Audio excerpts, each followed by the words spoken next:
Welcome to my channel Priya's cooking Tamil. இன்றைக்கி இந்த சம்மருக்கு சில்லுன்னு 3 ஜூஸஸ் எப்படி செய்து பார்க்கலாம்.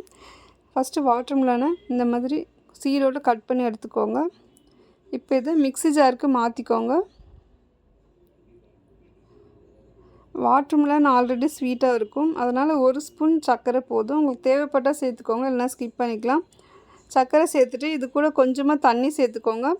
தண்ணி சேர்த்துட்டு இதை நல்லா அரைச்சி எடுத்துகிட்டு வந்துடுங்க. இந்த அளவுக்கு நல்லா அரைச்சி எடுத்துக்கோங்க. இப்போ இந்த ஜூஸை வடிகட்டிக்கலாம். ஒரு பாத்திரத்தில் இந்த மாதிரி வடிகட்டி வச்சுக்கோங்க. அதில் இந்த ஜூஸை நல்லா வடிகட்டி எடுத்துக்கோங்க. வெயிட் லாஸ் கூட இந்த ஜூஸ் ரொம்பவே நல்லா ஹெல்ப் பண்ணும். வெயிட் லாஸ் பண்ணும்போது சுகர் இல்லாமல் எடுத்துக்கோங்க. இப்போ இந்த அளவுக்கு நல்லா வடிகட்டி எடுத்தாச்சு. ஜூஸும் நல்லா ரெடி ஆகிடுச்சு.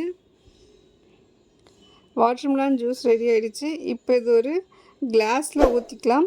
அதுக்கு முன்னாடி இதில் கொஞ்சம் ஐஸ் க்யூப் சேர்த்துக்கோங்க, நல்லா ஜில்லுன்னு இருக்கும். இந்த ஜூஸ் குழந்தைங்களுக்கும் செஞ்சு கொடுங்க, ரொம்பவே நல்லா விரும்பி குடிப்பாங்க. நல்லா டேஸ்ட்டாகவும் இருக்கும்.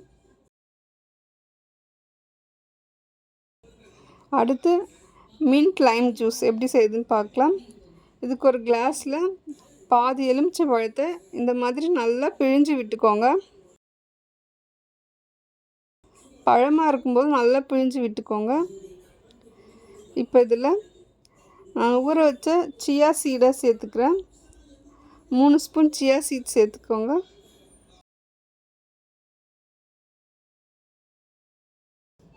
இது உடம்புக்கு நல்ல குளிர்ச்சி தரும். இப்போ இது கூட 1 ஸ்பூன் சர்க்கரை சேர்த்துக்கோங்க. உங்களுக்கு சர்க்கரை வேணும்னா உப்பு கூட சேர்த்துக்கலாம். இப்போ இதில் கொஞ்சமாக புதினாலே சேர்த்துக்கோங்க. புதினாவும் நல்லா குளிர்ச்சி தரும். இப்போ இதை நல்லா மிக்ஸ் பண்ணி விட்டுக்கோங்க. இந்தளவுக்கு நல்லா மிக்ஸ் பண்ணதுக்கப்புறம் இதில் தண்ணி ஊற்றிக்கலாம். கிளாஸ் ஃபுல்லாக தண்ணி ஊற்றிக்கோங்க. இப்போ இதில் கடைசியாக கொஞ்சம் ஐஸ் க்யூப் சேர்த்துக்கோங்க, நல்லா சில்லுன்னு இருக்கும். கண்டிப்பாக இந்த மின்ட் லைம் ஜூஸை ட்ரை பண்ணி பாருங்கள். பாடியை நல்லா ஹைட்ரேட்டடாக வச்சுக்கோங்க.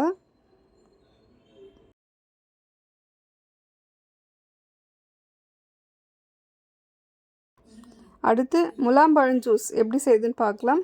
பாதி முலாம்பழத்தை இந்த மாதிரி கட் பண்ணி எடுத்து வச்சுக்கோங்க. இப்போ இது ஒரு மிக்ஸி ஜாருக்கு மாற்றிக்கோங்க.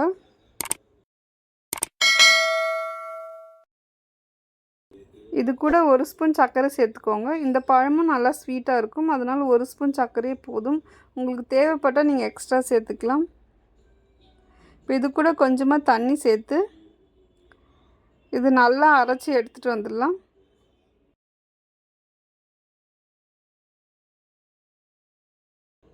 இந்தளவுக்கு நல்லா அரைச்சி எடுத்துகிட்டு வந்துடுங்க. இந்த ஜூஸ் வடிகட்டணும்னு அவசியம் இல்லை, அப்படியே குடிக்கலாம், டேஸ்ட்டாக இருக்கும்.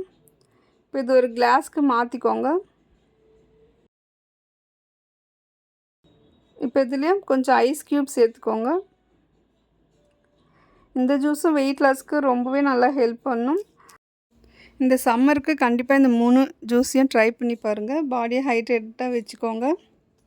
உங்களுக்கு இந்த வீடியோ பிடிச்சிருந்தால் மறக்காமல் பிரியாஸ் குக்கிங் தமிழ் சேனலை சப்ஸ்கிரைப் பண்ணிவிட்டு லைக் பண்ணிவிடுங்க. தேங்க்யூ.